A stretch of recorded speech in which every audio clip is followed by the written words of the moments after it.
take my right hand and I am going to, I can find the spinous process of C2 pretty easily, correct? I can go down like a segment and then just move over.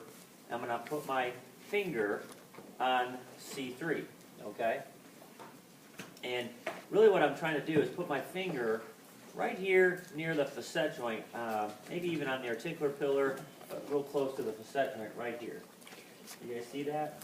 So C2, you go down to C3 because the inferior facet of C2 is like a typical cervical spine facet. So 2 on 3 kind of somewhat behaves like the lower cervical spine, right? So I'm just taking my finger, find 2, go down to 3, come over here on this articular pillar near this facet. And I'm going to put my finger right there. Now what we're going to do is we're going to take Skinny's head here and we're going to simultaneously extend, side bend to the right, and rotate to the right. So we're going to do this kind of a movement pattern with it. All right, that's why I wanted you to kind of practice. Now, one of the things you're going to try to feel, which I doubt you'll feel, is that person's facet joint going down and back, C2 on 3. And then you're going to when you're finished with that, you move down to the next segment, and you're going to extend, side bend, rotate them further, 3 on 4, 4 on 5, 5 on 6, 6 on 7, all the way down. So it's this incremental, slow movement, gradual movement into extension, side bending, rotation, and feeling the closing or the movement, the quality and the quantity of that motion as you move further and further into extension, right side bending, right rotation, okay? This is a joint play. Now, I'm going to be honest with you, like I said before, I doubt very highly you're going to be able to feel the facet joint moving, okay?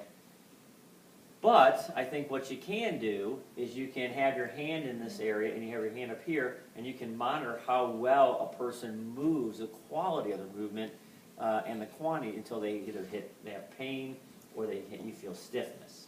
And you can get an estimate or a rough idea of, hey look, it's the upper third of the lower cervical spine. It's the mid part of the lower cervical spine.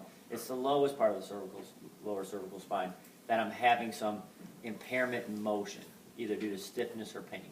Okay, and you know, people will move either real supple and their neck will go back, or they'll get to that point where they feel like a hitch or it catches, they get pain there, and that's what we're looking for.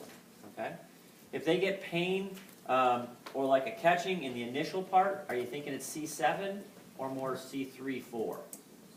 Yeah, C3-4. Okay, if it takes you to go all the way down to near maximal extension, side bending, rotation to the right, until they feel that discomfort, are we dealing with C2, 3, or 4? No, we're way down the spine. So that's why I went through that with you, okay? So let's have Cody, come on up here. You don't have a bun, do you? Not today. No, not today? A seat there and face it that way. So here's what we're going to do. We're going to take our finger just like this, find C2, come over, and I got my index finger right on that facet joint, and I'm going to go through extension, side bending, rotation simultaneously. And notice, I'm only moving it a slight amount to get that first part of the cervical spine. And once I'm there, I move down a level. Feel the quality of motion, okay? And you can feel it kind of stop. Move down further.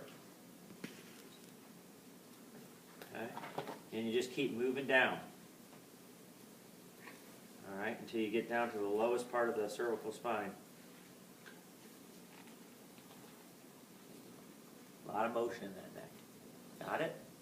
Now again, just the beginning, kind of an intro kind of thing to get you feeling, or getting your fingers ready to feel some facet joint motion. But the key is this, is that you don't do this. Boy, that C2-3 just isn't moving well. Because you've blown by C2-3. Does that make sense?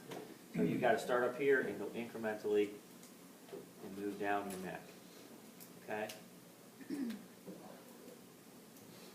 And notice, remember how I told you I was standing right here? His head is moving in this direction also. It's not going side bending.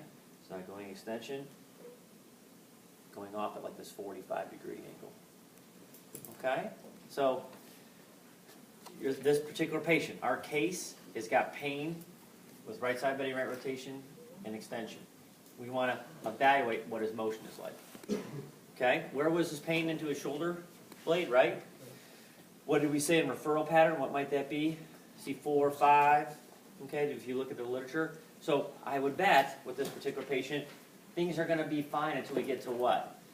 The middle part of his neck, and then he's going to start having some complaints or discomfort. And then from that point, the further you go down, it's going to continue to hurt, right? Because you've got to go through 5 and 6 or 4, 5, and 6 to get down lower. And that's one of the drawbacks to this technique. Once you pick a segment up, you've got to keep moving through it because you're going from superior to inferior, and it's going to aggravate it. So it's good to kind of find it initially as you're moving down. All right, so let's give this a try.